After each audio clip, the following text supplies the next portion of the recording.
Damai sejahtera Allah yang melampaui segala akal, itulah kiranya yang menyertai hati saudara-saudara di dalam nama Tuhan kita Yesus Kristus. Amin. Amo kamang dota kenang saudara yang kekasih, Bapak Ibu dan seluruh warga gereja dan Parhalado. Teks kita pada pagi ini dalam 2 Korintus 8 ayat yang pertama sampai ke-7. Mari kita baca cara bergantian responsoria dalam 2 Korintus 8 ayat 1 sampai ke-7. Pelayanan kasih. Saudara-saudara, kami hendak memberitahukan kepada kamu tentang kasih karunia yang dianugerahkan kepada jemaat-jemaat di Makedonia.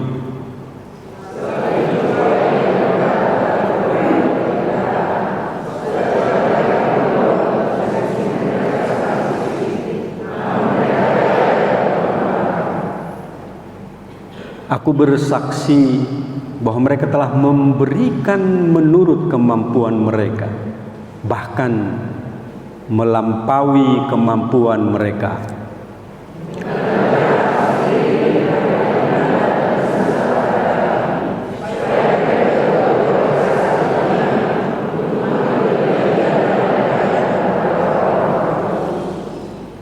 Mereka memberikan lebih banyak daripada yang kami harapkan.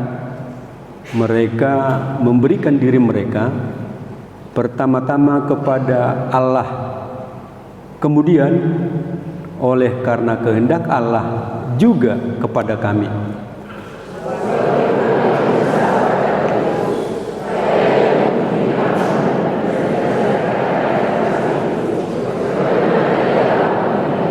Mari kita bersama di ayat 7. Maka sekarang sama seperti kamu kaya dalam segala sesuatu, dalam iman, dalam perkataan, dalam pengetahuan, dalam kesungguhan, untuk membantu dalam kasihmu terhadap kami, demikian juga kamu kaya dalam pelayanan kasih. Demikian firman Tuhan.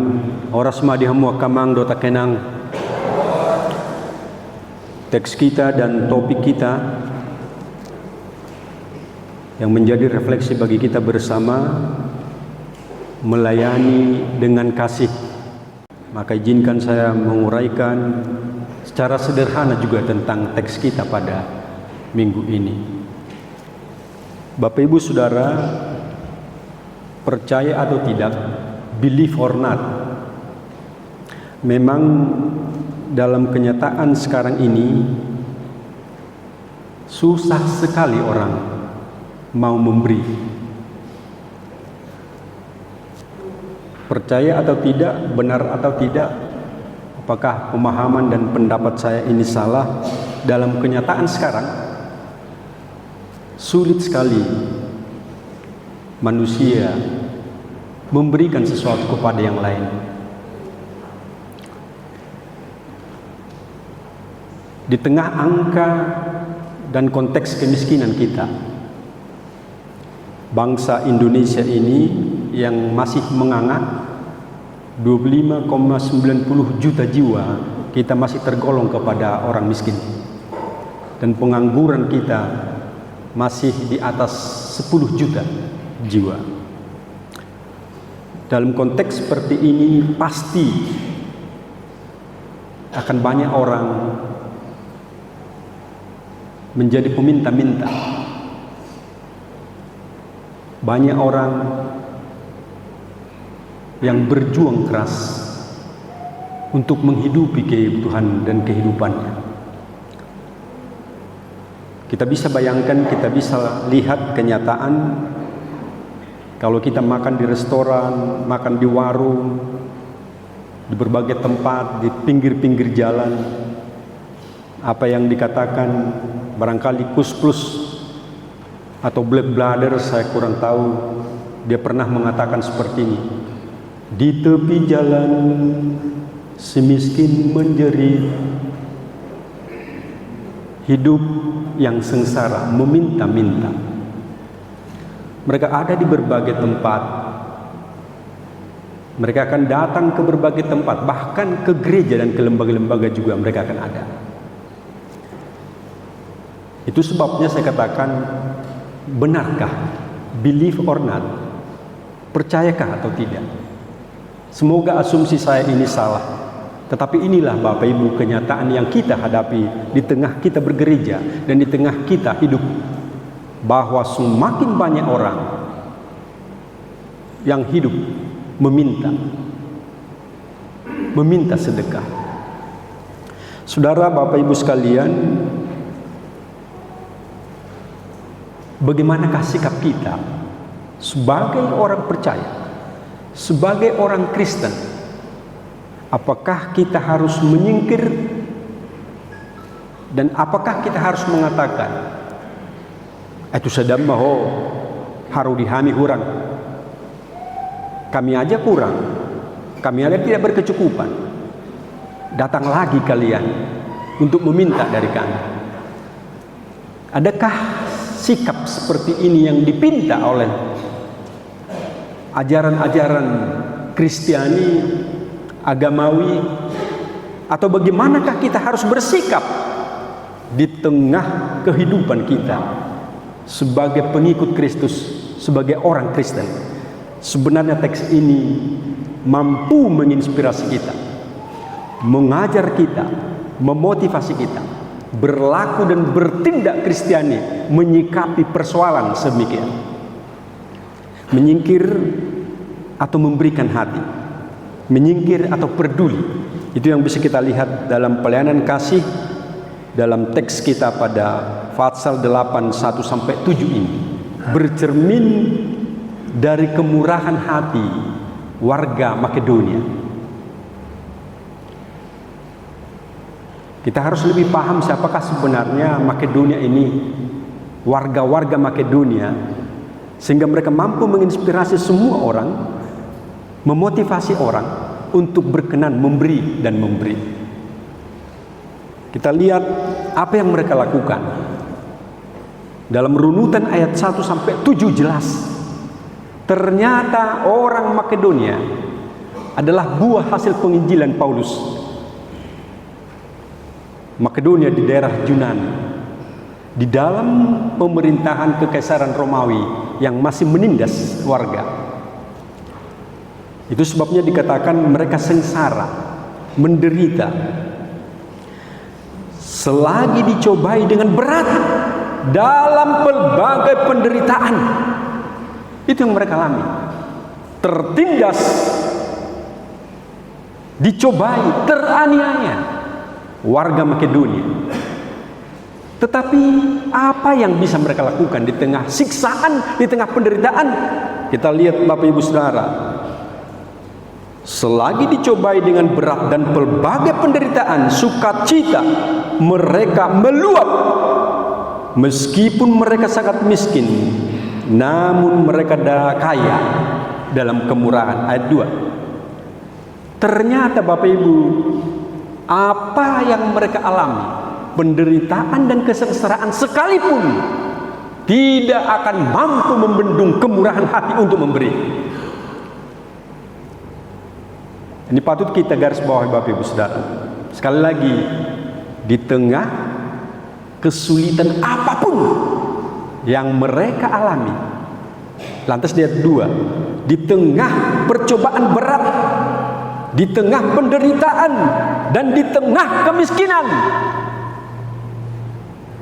siksaan daripada pemerintahan Romawi saat itu memang luar biasa. Tetapi sebagai warga yang beriman, sukacita mereka meluap. Itu sebabnya kalau diurai di dalam ayat sebelum dan sesudahnya juga, kita melihat kemurahan hati warga Makedonia untuk memberi. Nah Bapak Ibu sekarang, apa yang mau mereka beri? Mereka memberikan bukan hanya sebatas apa yang mereka miliki, tetapi yang lebih jelas dalam ayat 5. Kalau kita baca ayat 5, mereka memberikan lebih banyak daripada yang kami harapkan. Mereka memberikan diri mereka pertama-tama kepada Allah, kemudian oleh karena kehendak Allah juga kepada kami. Mereka memberikan diri mereka, hidup mereka kepada Tuhan. Saudara-saudara, pada acara ibadah di sebuah tempat, pada saat berlangsung ibadah, ada anak kecil. Pada saat pengumpulan persembahan, ternyata mereka tidak memiliki kantong persembahan yang layak.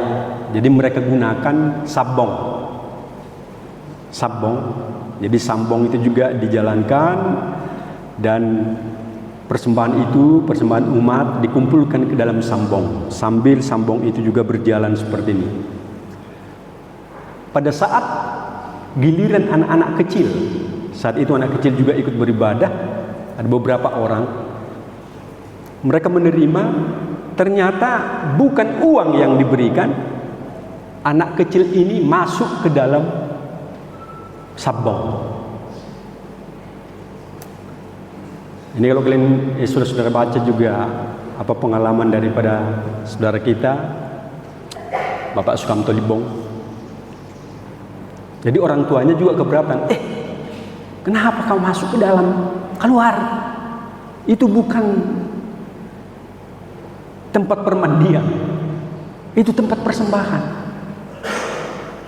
Saudara tahu apa respon daripada anak sekolah minggu? Pak, Ma, kata bu guruku adalah lebih baik memberikan diri daripada memberikan uang.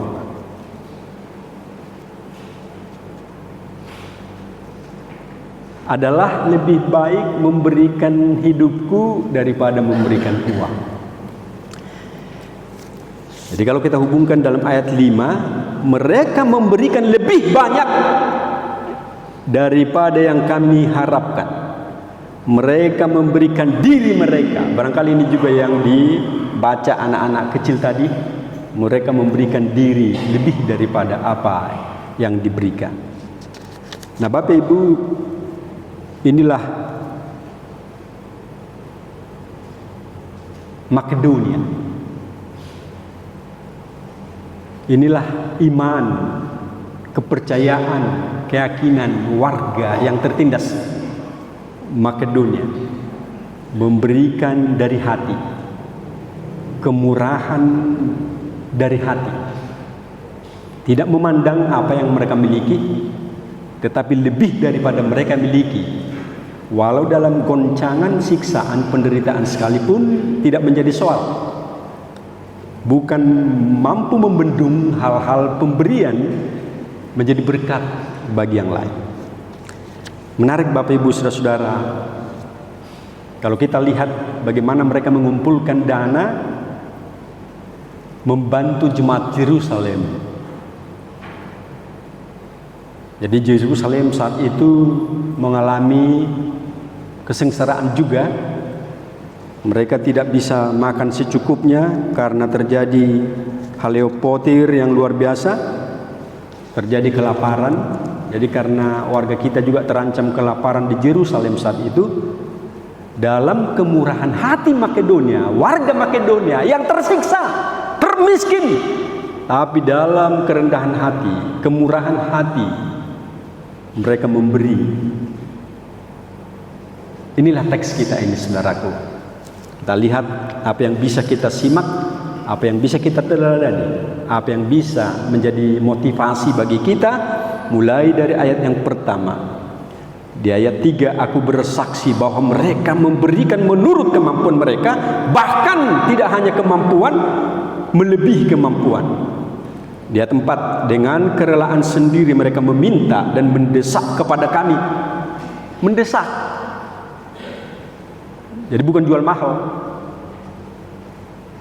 Tadi kalau ada motivasi yang menolak memberikan persembahan, tetapi lihat ini dengan ayat 4, kerelaan sendiri mereka meminta dan mendesak kepada kami supaya mereka juga beroleh kasih karunia untuk mengambil bagian dalam pemberian persembahan. Mereka masih mengatakan, bolehkah aku memberi? Kalau kita ukur, sebenarnya mereka tidak akan mampu lagi dari sisi cobaan yang mereka hadapi. Tetapi kenapa ini bisa terjadi, Bapak Ibu Saudara? Kenapa ini bisa terjadi? Mari kita periksa. Sebab dengan meneladani, memedomani ini, kita barangkali akan terinspirasi juga ikut bersama mereka, memberikan dalam kemurahan hati. Pertama, ternyata Bapak Ibu, mereka percaya, mereka mendapat kasih karunia. Jadi kalau kita lihat, selagi dicobai dengan berat dan pelbagai penderitaan, sukacita mereka meluap. Mereka memiliki sukacita.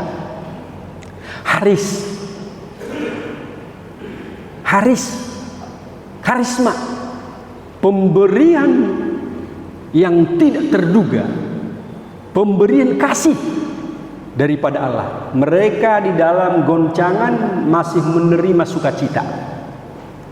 Artinya seperti ini, aku masih hidup. Kalau Tuhan memberikan aku hidup, berarti Tuhan menginginkan aku menjadi berkat. Kenapa Tuhan memampukan menginginkan aku hidup? Nah, itu sebabnya aku tergerak oleh belas kasihan memberi. Nah, ini Bapak Ibu Saudaraku, karena mereka masih mampu bertahan di dalam siksaan, di dalam penderitaan, mereka mengimani bahwa itu adalah kasih karunia. Kehidupan di tengah goncangan, kehidupan di tengah siksaan dan penderitaan adalah suatu kebanggaan juga, karena Tuhan bisa memberikan kesempatan hidup di tengah sulitnya kehidupan. Bapak Ibu, kenapa mereka termotivasi untuk memberi? Karena menurut mereka hidup adalah kepunyaan Allah. Hidup adalah kepunyaan Allah. Jadi kalau dikatakan di ayat 5 tadi, mereka memberikan diri mereka. Jadi kalau kita coba lihat tadi, kita simak, kalau anak-anak sekolah minggu masuk ke dalam sambong, berarti mereka adalah bagian daripada persembahan. Kantong persembahan yang berjalan, anak-anak yang masuk ke dalam sambong akan menjadi bagian daripada persembahan. Persembahan itu adalah Tuhan. Jadi dia merasa bahwa mereka adalah bagian kehidupan di dalam Tuhan. Menjadi manusia yang baru, menjadi manusia yang mau memberikan persembahan. Karena hidupku adalah bagi Tuhan, maka segala sesuatu yang aku miliki. Nah, oleh sebab itu mereka berpikir, percaya bahwa hidupku dan harta sekali apapun yang ada padaku adalah milik Tuhan. Oleh sebab itu aku harus memberikan itu bagi Tuhan melalui persembahanku kepada mereka yang membutuhkan. Karena mereka sudah masuk di dalam konteks kekristenan, masuk di dalam Tuhan, sehingga mereka yang masuk di dalam Tuhan akan menjadi manusia baru, berpikir baru. Yang lama sudah berlalu, paradigma lama berlalu, paradigma baru datang, memberikan hidup, dan segala sesuatu yang ada bagiku adalah milik Tuhan. Itu sebabnya aku berkenan memberikan yang terbaik bagi Tuhan. Itulah Bapak Ibu Saudara motivasi. Jadi kalau dalam Matius 25 disebutkan, apa yang engkau perbuat kepada anak-anakku yang kecil ini, berbuat kepadaku. Pemahaman seperti ini sudah tergores, bahkan ada diimani oleh warga kita di Makedonia. Yang lebih menarik Bapak Ibu, kalau kita lihat dalam ayat 8 setelah ayat 7, aku mengatakan hal itu bukan sebagai perintah, melainkan dengan menunjukkan usaha orang-orang lain untuk membantu aku mau menguji keikhlasan kamu.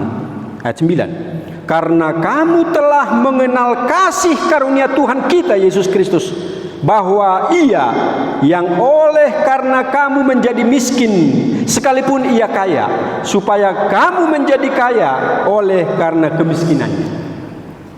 Jadi kalau ada di dalam Kristus, menjadi manusia baru di dalam Kristus, harus berlaku dan bergerak seperti Kristus. Lihat Kristus kita.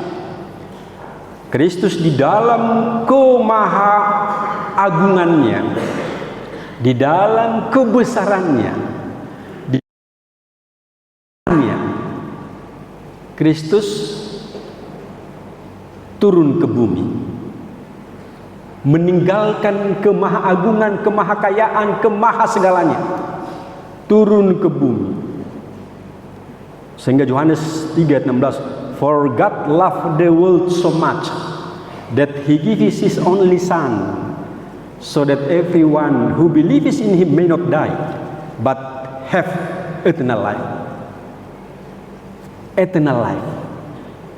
Meninggalkan kemahakuasaan, kemahaagungan, kemahasegalaan, meninggalkan, mau menjadi miskin, supaya di dalam kemiskinannya kita menjadi kaya. Sekali lagi, supaya di dalam kemiskinannya, kerelaan menjadi miskin, yang miskin bisa menjadi kaya, sama seperti Kristus yang kaya. Pemahaman seperti ini ada pada warga Makedonia. Kenapa engkau memberi? Karena Kristus terlebih dahulu memberikan hidupnya bagiku. Dalam kemahakayaannya, ditinggalkannya kemahakayaannya, masuk di dalam kemiskinan kita, sehingga mereka-mereka yang miskin menderita sengsara, menjadi satu di dalam Dia dan menjadi kaya karena kerelaan Kristus di dalam kemiskinan dan penderitaan. Nah, inilah Bapak Ibu Saudaraku teologi yang bisa kita pahami, kenosis, teologi pengosongan diri. Di dalam segala hartanya dia tinggalkan, datang kepada orang miskin untuk membantu, sehingga bantuan bagi orang miskin menjadi kaya karena kerelaan Kristus menjadi miskin dan sengsara. Nah, Bapak Ibu sekalian, apa yang kita bisa imani, kita contoh, kita teladani dalam konteks kita saat ini. Berkenanlah, bersedialah memberikan hatimu dalam segala kemurahan kepada yang lain. Open your heart, open your mind, open your hand for the people, for others. Gereja mesti bagi yang lain. Gereja tidak hanya bagi diri sendiri, tapi terbuka bagi yang lain. Sebab inilah yang Kristus kerjakan di tengah dunia ini. Inilah karya Kristus yang besar dalam Yohanes 3:16. Rela memberikan hati, kemurahan, sehingga kita ditebus dan menjadi kaya di dalam Dia. Jangan sungkan Bapak Ibu Saudaraku.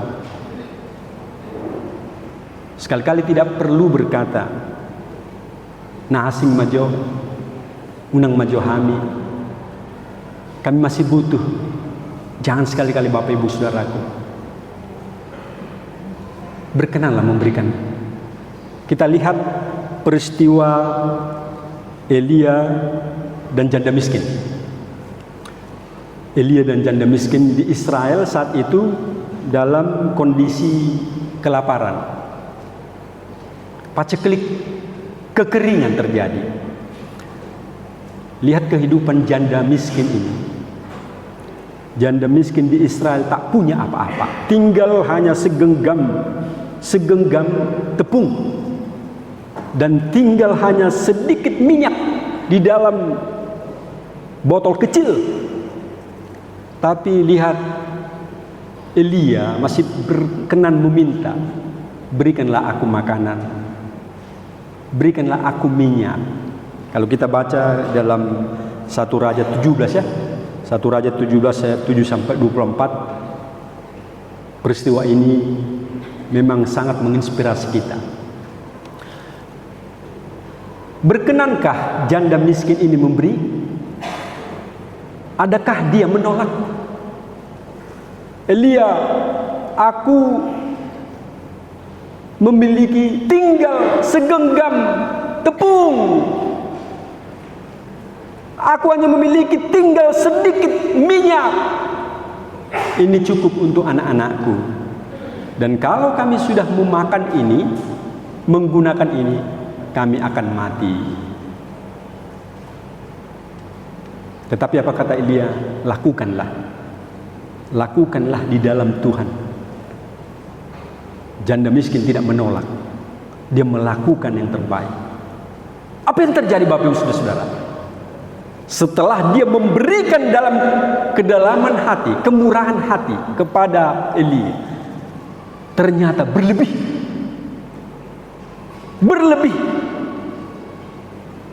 Seperti apa yang kita dengarkan pada khotbah kita, ada 5 roti dan 2 ikan, sedikit sekali untuk diberikan kepada 5.000-an orang.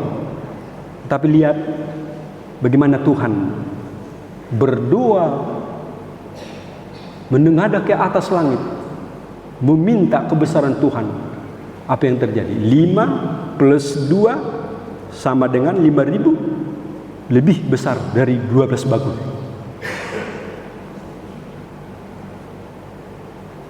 5 yang ada bagimu, 2 yang ada bagimu, tetapi mampu memberikan hati kepada 5.000 orang, bahkan lebih 12 bakul. Oleh sebab itu Bapak Ibu yakinlah, berilah dari kedalaman hatimu, berilah dari kemurahan hatimu, jangan pernah menolak. Berkenanlah, lihat apa yang terjadi, saksikan apa yang terjadi. Ini bukan mustahil Bapak Ibu. Kita melihat dalam satu raja ini juga. Tetapi lihat juga perbandingan orang kaya dan Lazarus yang miskin. Saudara sudah paham cerita ini barangkali. Tapi lihat Lazarus dan orang kaya yang luar biasa kayanya. Dan seorang kaya memakan makanan yang berlimpah-limpah. Lazarus orang miskin datang meminta-minta. Di depan pintunya meminta-minta dan menunggu jatuhnya sebutir nasi dan sebutir makanan ke bawah meja. Tapi apa yang terjadi Bapak Ibu? Anjing dari orang kaya menjilat borok daripada Lazarus orang miskin. Dijilat-jilat, tapi orang kaya tak peduli sama sekali. Tak peduli sama sekali. Peminta-minta ada di depan rumah Lazarus. Dia makan di depan Lazarus, dijilat anjing borok dari Lazarus, tapi sama sekali dia tak peduli. Sama-sama meninggal. Keduanya sama-sama mati. Tetapi lihat kematian daripada orang kaya. Melihat Abraham memangku Lazarus di surga. Dan dia mengatakan, Abraham tolong aku. Di tengah kepanasan, penderitaan yang alami di Vanuatu. Tolonglah, berikan aku air, setetes air. Saudaraku, apa yang terjadi di antara kita terdapat jurang yang dalam. Tidak ada hubungan kita lagi. Oleh sebab itu jangan menunggu sampai kita seperti itu. Berilah apa yang ada padamu. Bapak Ibu, berilah hatimu. Itu sebabnya saya senang sekali tadi menyanyikan lagu 716 ya. Bolehkah saya ajak Bapak Ibu sekali lagi untuk menyanyikan lagu ini? 716 Dinamamu lusadok nguluhon, dijalani di jalan hidup di dunia kelam, banyak sedih mengerang. Tolong mereka di dunia gelap, bawalah sinar terang.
Bapak Ibu, indah sekali teks kita ini.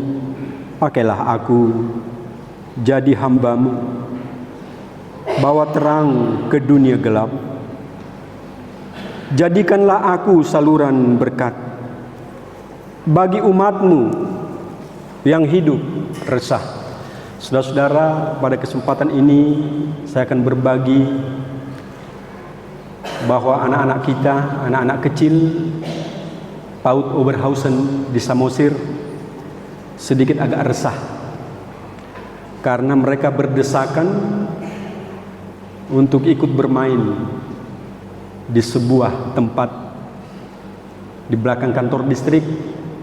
Kami hanya mampu membangun satu ruangan kecil, tetapi semakin menahun semakin lama pelonjakan murid kita PAUD semakin banyak. Di tengah sentralisasi yang mampu berbagi hidup ini, saya juga mau meminta dan bermohon kepada Bapak Ibu, karena di dalam doa kita, aku percaya ada satu gereja yang kudus, bahwa gereja Samosir distrik 7 dan distrik 8, gereja Gedung Johor dan gereja distrik Samosir adalah satu gereja yang tidak bisa terpisah. Itu sebabnya kalau kita baca teologi keseimbangan, maka hendaklah sekarang ini kelebihan kamu mencukupkan kekurangan mereka, agar kelebihan mereka kemudian mencukupkan kekurangan kamu, supaya ada keseimbangan. Seperti itu tulis, orang yang mengumpulkan banyak tidak berlebih, dan orang yang mengumpulkan sedikit tidak kekurangan. Kami hanya mampu, Bapak Ibu, saudara-saudara, mengumpulkan sedikit. Kami mohon kelebihan Bapak Ibu dengan kerelahan hati dan kemurahan hati. Izinkan kami menawarkan UKM dari distrik 7 Samosir. Sebenarnya bukan berbentuk uang, tetapi kerelaan Bapak dan Ibu ini kami tunjukkan untuk mau berbagi dengan kami. Nah, oleh sebab itu Bapak Ibu, saudara-saudara, di tengah konteks revolusi industri 4.0 dan di tengah konteks pariwisata, pembangunan yang cukup dahsyat di Samosir sekarang masih membawa dampak plus, tetapi juga membawa dampak negatif. Anak-anak kita akan semakin materialis, anak-anak kita akan semakin menjauh dari gereja. Tetapi Tuhan mengatakan kepedulian kita, didiklah mereka di dalam ajar dan nasihat Tuhan. Itu sebabnya distrik 7 berkenan untuk menambah lokal dan sebuah kantor untuk tempat marsirarian daripada anak-anak kita. Bapak Ibu, berkenanlah, berilah hatimu untuk membantu kita, membantu kami. Kami menyediakan UMKM seperti yang Bapak Ibu sudah lakukan di Medan, tetapi tidak menanyakan tentang harga. Berikanlah apa yang ada di hatimu. Tidak mengatakan sedia argana, tetapi berikanlah apa yang terdorong dalam hatimu. Kami membutuhkan semen dan atap untuk wadah anak-anak kita bersanda gurau, bermain. Karena anak-anak kita bukan ditugaskan untuk mencari duit. Anak koki doha morau dia, anak koki doha morau dia. Anak-anak kami adalah anak Bapak Ibu Saudara. Kita bersama dalam satu gereja yang kudus. Sekali lagi, implementasi daripada teks kita ini. Bain ma'au, perhiteammu, pasu-pasum mabaur mai. Ale tuhaku, patu pama'au, bain pasu-pasu. Tudongan sude na met-met na magudang nang natumua, nang sadok na tinopan di bata. Biarlah Tuhan berkenan memberkati Bapak Ibu Saudara. Biarlah Tuhan menyempurnakan paradigma kita yang belum sempurna. Biarlah Tuhan menyempurnakan keyakinan kita, supaya kita bermurah hati sama seperti Kristus yang telah bermurah hati, meninggalkan keagungan, kemahakuasaan, kedahsyatan, satu dengan kita yang sengsara dan miskin, supaya kita juga kaya bersama dengan Dia yang sudah kaya. Dalam nama Yesus Kristus, biarlah teks Biarlah firman ini menyatu di dalam hati Bapak Ibu Saudara, adalah upah yang luar biasa.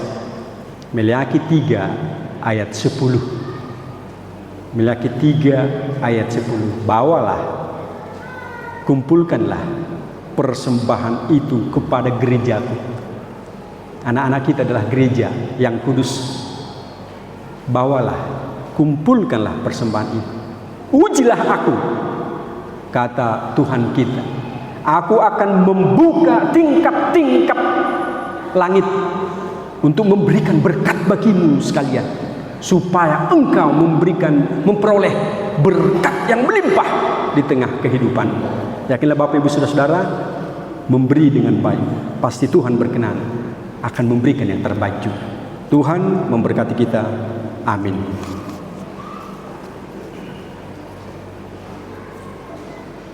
Allah Bapa Surgawi, terima kasih Tuhan.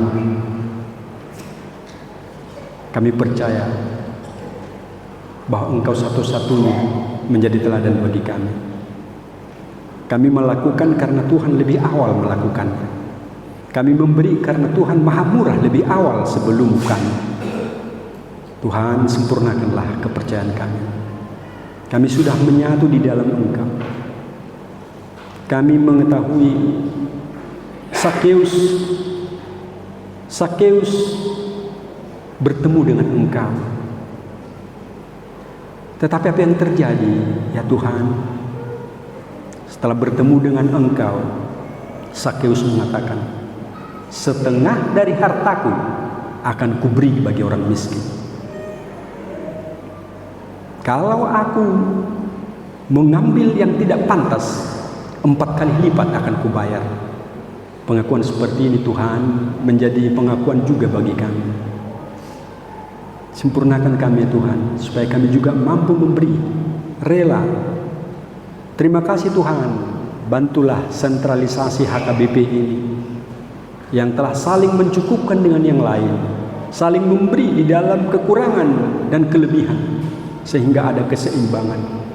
Terima kasih Tuhan, biarlah ini juga menjadi pola anutan bagi kami ke depan, sehingga kami dimampukan untuk saling memberi antar sesama.